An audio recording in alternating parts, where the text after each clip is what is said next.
Hi hello friends, welcome back to my channel. ಇದು ನೆನ್ನೆ continuation vlog ಆಗಿರುತ್ತೆ. ಹಬ್ಬ ಎಲ್ಲ ಮುಗಿಸ್ಕೊಂಡು ಮಲ್ಲೇಶ್ವರಂಗೆ ಬಂದು ಸ್ವಲ್ಪ ಸೆರಾಮಿಕ್ ಜಾರ್ ಎಲ್ಲ ತಗೊಳ್ಳೋಣ ಅಂತ ಇತ್ತು. ಸೊ ಹಾಗಾಗಿ ನೋಡ್ತಾ ಇದ್ದೆ. ಆದ್ರೆ ಆಂಟಿ ಯಾಕೋ ರೆಗ್ಯುಲರ್ ಕಾಸ್ಟ್ಗಿನ ತುಂಬಾ ಜಾಸ್ತಿನೇ ಹೇಳ್ತಾ ಇದ್ರು. ಹಾಗಾಗಿ ತಗೊಳ್ಳಿಲ್ಲ. ಮತ್ತೆ ಯಾವಾಗಾದ್ರೂ ತಗೊಂಡ್ರೆ ಆಯ್ತು ಅಂತ ಬಂದೆ.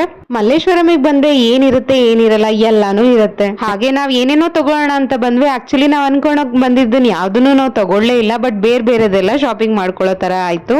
8 ಕ್ರೂಸ್ ಅಲ್ಲಿ ಈವ್ನಿಂಗ್ ಟೈಮ್ ಅಲ್ಲಿ ಇಟ್ಟಿರೋ ತರಕಾರಿ ಅಂತೂ ತುಂಬಾನೇ ಫ್ರೆಶ್ ಆಗಿರುತ್ತೆ. ಸೊ ಹಾಗಾಗಿ ಸ್ವಲ್ಪ ತರಕಾರಿಗಳು ಕೂಡ ತಗೊಂಡ್ವಿ. ನನ್ನ ಹತ್ರ ರೆಗ್ಯುಲರ್ ಆಗಿ ಯೂಸ್ ಮಾಡೋ ಇಯರಿಂಗ್ಸ್ ಕಲೆಕ್ಷನ್ ತುಂಬಾನೇ ಇದೆ. ಸೊ ಮಲ್ಲೇಶ್ವರಂಗೆ ಬಂದಾಗ್ಲೆಲ್ಲ ಒಂದ್ ತಗೊಂಡ್ ಹೋಗ್ತಾನೆ ಇರ್ತೀನಿ. ಇವತ್ತು ಹಾಗೆ ಅದೇ ಅಂದವೇ ನೋಡ್ತಾ ತುಂಬಾನೇ ಚೆನ್ನಾಗಿ ಅನ್ನಿಸ್ತಾ ಇತ್ತು. ಕೆಲವೊಂದಷ್ಟು ಓಲೆಗಳು ಕೂಡ ತಗೊಂಡೆ.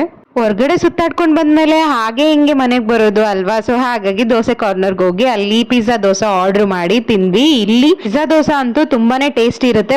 ಒಂದ್ಸತಿ ಟ್ರೈ ಮಾಡ್ಲೇಬೇಕು ಇಲ್ಲಿ. See you in the next vlog. Bye.